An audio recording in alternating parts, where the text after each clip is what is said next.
नमस्कार दोस्तों, आप सभी का स्वागत है आपके अपने चैनल क्लास एवरीवेयर पर।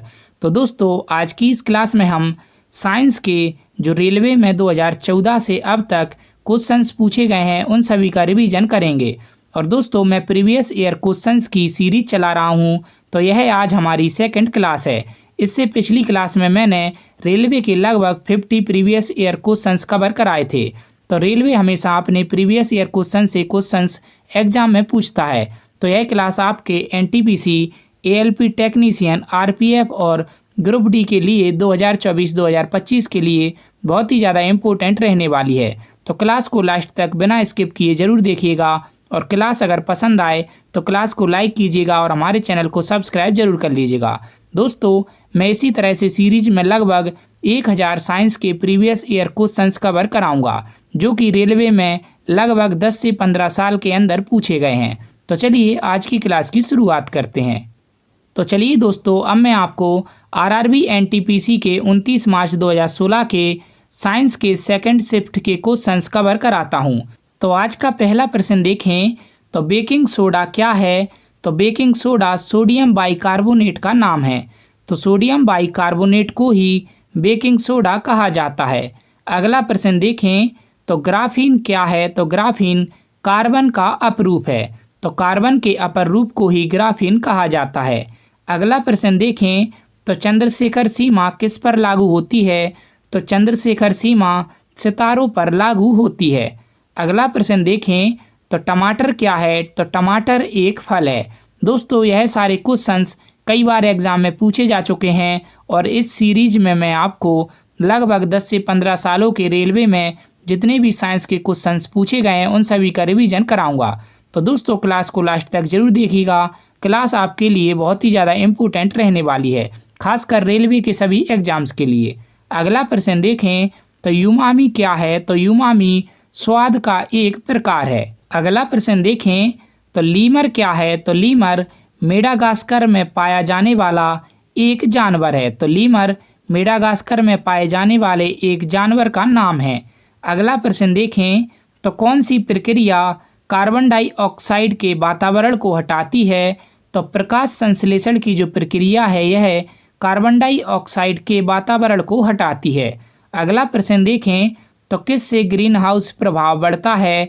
तो कार्बन डाइऑक्साइड गैस के कारण ग्रीन हाउस प्रभाव बढ़ता है। तो चलिए दोस्तों, इसके बाद मैं आपको आरआरबी एनटीपीसी के सीबीटी 1 के 29 मार्च 2016 के थर्ड शिफ्ट के साइंस के क्वेश्चंस कराता हूं। तो पहला प्रश्न है कि जैव प्रौद्योगिकी का तात्पर्य क्या है? तो जैव प्रौद्योगिकी का तात्पर्य है औद्योगिक प्रक्रियाओं में सजीवों का उपयोग। अगला प्रश्न देखें। तो मंगल ऑर्बिटर मिशन मोम मंगलयान को किस वर्ष में प्रक्षेपित किया गया था? तो मोम जो मंगलयान मिशन था इसको 2013 में प्रक्षेपित किया गया था और इसकी फुल फॉर्म होती है मंगल ऑर्बिटर मिशन। अगला प्रश्न देखें। तो डीआरडीओ द्वारा विकसित आकाश क्या है? तो डीआरडीओ द्वारा विकसित आकाश सतह से हवा में मार करने वाली मिसाइल प्रणाली है। अगला प्रश्न देखें। तो पेयजल की शुद्धिकरण या शोधन के लिए अच्छा क्या है? तो पेयजल के शुद्धिकरण के लिए अच्छा होता है ऑक्सीडाइजिंग एजेंट। तो ऑक्सीडाइजिंग एजेंट के द्वारा पेयजल का शुद्धिकरण या शोधन किया जाता है। अगला प्रश्न देखें। तो कौन सी एक गैस रंगहीन एवं गंधहीन नहीं है? तो इसका सही आंसर होगा क्लोरीन। तो क्लोरीन एक ऐसी गैस है जो कि ना ही रंगहीन है और ना ही गंधहीन है। अगला प्रश्न देखें। तो जब मानव शरीर का तापमान सामान्य शारीरिक तापमान से लगभग 2 से 3.5 डिग्री फ़ारेनहाइट कम हो जाता है तो इस स्थिति को कैसे जाना जाता है? तो इस स्थिति को कहा जाता है हाइपोथर्मिया। तो हाइपोथर्मिया कब कहा जाता है? जब मानव शरीर का तापमान सामान्य शारीरिक तापमान से लगभग 2 से 3.5 डिग्री फ़ारेनहाइट कम हो जाता है। अगला प्रश्न देखें। तो न्यूरोलॉजिकल जन्मगत विकारों के कारण रूप में ज्ञात जीका वायरस किसके द्वारा फैलता है? तो जीका वायरस जो है यह मच्छर के काटने से फैलता है। अगला प्रश्न देखें। तो ऑस्टियोपोरोसिस किस रोग से संबंधित है? तो ऑस्टियोपोरोसिस हड्डी के रोग से संबंधित है। अगला प्रश्न देखें। तो ऊंचाई पर उड़ते हुए विमान के केबिन के अंदर का दबाव क्या होता है? तो ऊंचाई पर उड़ते हुए विमान के केबिन के अंदर का दबाव बाहर की तुलना में अधिक होता है। अगला प्रश्न देखें, यह कथन कि मानव के लिए यह छोटा सा कदम मानवता के लिए एक बड़ी छलांग है, किसके द्वारा कहा गया है? तो मानव के लिए यह छोटा सा कदम मानवता के लिए एक बड़ी छलांग है, यह कथन कहा गया है नील आर्मस्ट्रॉन्ग के द्वारा। अगला प्रश्न देखें, तो एक गतिशील वस्तु अनिवार्य रूप से डैश प्राप्त करती है। तो एक गतिशील वस्तु जो रहती है वह अनिवार्य रूप से गतिज ऊर्जा प्राप्त करती है। चलिए दोस्तों, अब मैं आपको आरआरबी एनटीपीसी सीबीटी 1 के 30 मार्च 2016 के फर्स्ट शिफ्ट के साइंस के क्वेश्चंस कवर कराता हूं।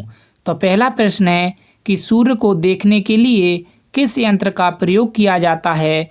तो सूर्य को देखने के लिए हेलियोस्कोप का प्रयोग किया जाता है।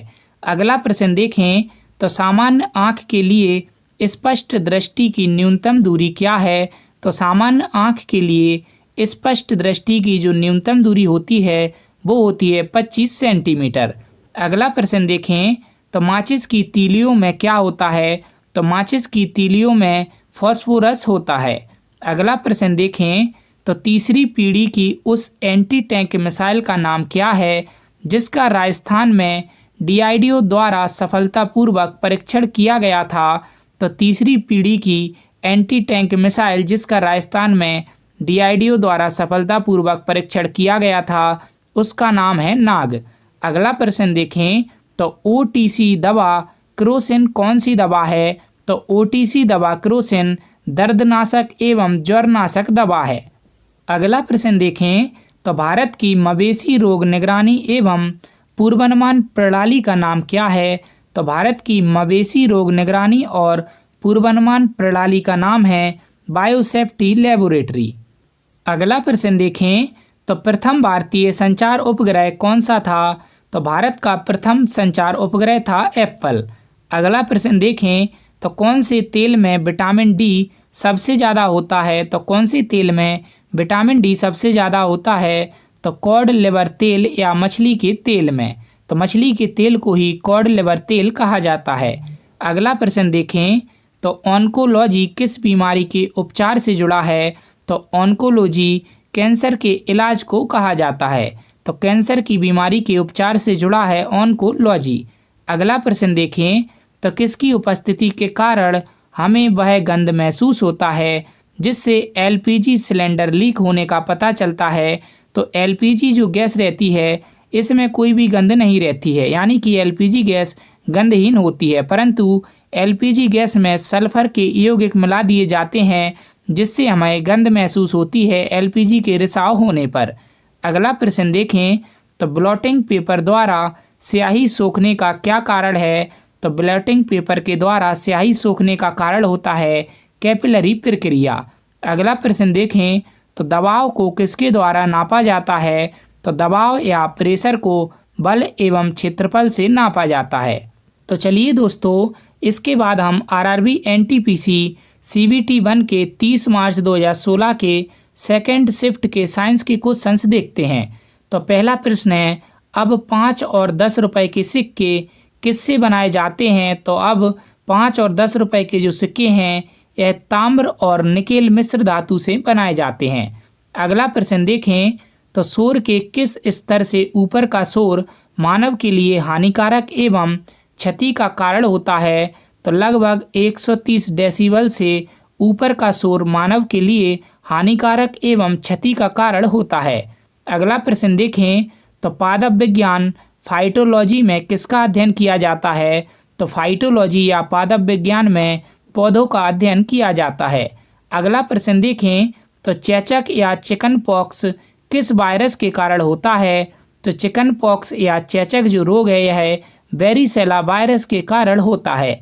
अगला प्रश्न देखें, तो पानी से हाइड्रोजन को अलग करने की प्रक्रिया को क्या कहा जाता है? तो पानी से हाइड्रोजन को अलग करने की प्रक्रिया को विद्युत विघटन या इलेक्ट्रोलाइसिस कहा जाता है। अगला प्रश्न देखें, तो वायु प्रदूषण के संदर्भ में पीएम का तात्पर्य क्या है? तो वायु प्रदूषण के संदर्भ में पीएम का तात्पर्य होता है कणिकीय पदार्थ। अगला प्रश्न देखें, तो कौन सी गैस का उपयोग खाना पकाने के लिए किया जाता है? तो खाना पकाने के लिए द्रवीकृत petroleum gas, liquefied petroleum gas LPG का उपयोग किया जाता है। अगला प्रश्न देखें, तो खगोलीय लीप वर्ष एस्ट्रोनॉमिकल लीप को किस में मापा जाता है? तो खगोलीय लीप वर्ष को प्रकाश वर्ष में मापा जाता है। अगला प्रश्न देखें, तो GSAT-16 क्या है? तो GSAT-16 एक संचार उपग्रह है। अगला प्रश्न देखें, तो ऑडियो हेडफोन की सबसे पहली जोड़ी 1910 में किसके द्वारा बनाई गई थी? तो ऑडियो हेडफोन की सबसे पहली जोड़ी 1910 में नथानिएल बाल्डविन के द्वारा बनाई गई थी। तो चलिए दोस्तों, इसके बाद हम RRB NTPC CBT 1 के 30 मार्च 2016 के थर्ड शिफ्ट के साइंस के क्वेश्चंस देखते हैं। तो पहला प्रश्न है कि पास की और दूर की वस्तुओं को देखने के लिए मानव आँखों की अनुकूलन की विशेषता को क्या कहते हैं? तो पास और दूर की वस्तुओं को देखने के लिए मानव आँखों की अनुकूलन की विशेषता को समायोजन कहा जाता है। अगला प्रश्न देखें, तो कीमोथेरेपी से किसका इलाज किया जाता है? तो कीमोथेरेपी से कैंसर का इलाज किया जाता है। अगला प्रश्न देखें, तो सामान्य बातचीत का शोर स्तर क्या है? तो हम जब सामान्य बातचीत करते हैं तो इसका शोर स्तर रहता है लगभग 60 डेसिबल। अगला प्रश्न देखें, तो हवा में नाइट्रोजन का प्रतिशत लगभग कितना है? तो हवा में जो नाइट्रोजन है उसका प्रतिशत लगभग 78% है। अगला प्रश्न देखें, तो भारत और पाकिस्तान के बीच 1972 में शिमला समझौता कहाँ पर हुआ था? तो भारत और पाकिस्तान के बीच 1972 में शिमला समझौता हुआ था वांसकोट राजभवन शिमला में। अगला प्रश्न देखें, तो तापमान को एक निश्चित डिग्री तक नियंत्रित करने के लिए इस्तेमाल किया जाने वाला उपकरण क्या कहलाता है? तो तापमान को एक निश्चित डिग्री तक नियंत्रित करने के लिए इस्तेमाल किए जाने वाला उपकरण थर्मोस्टेट कहलाता है। तो दोस्तों, इस क्लास में मैंने आपको लगभग 50 साइंस के रेलवे के प्रीवियस ईयर क्वेश्चंस कवर कराए हैं।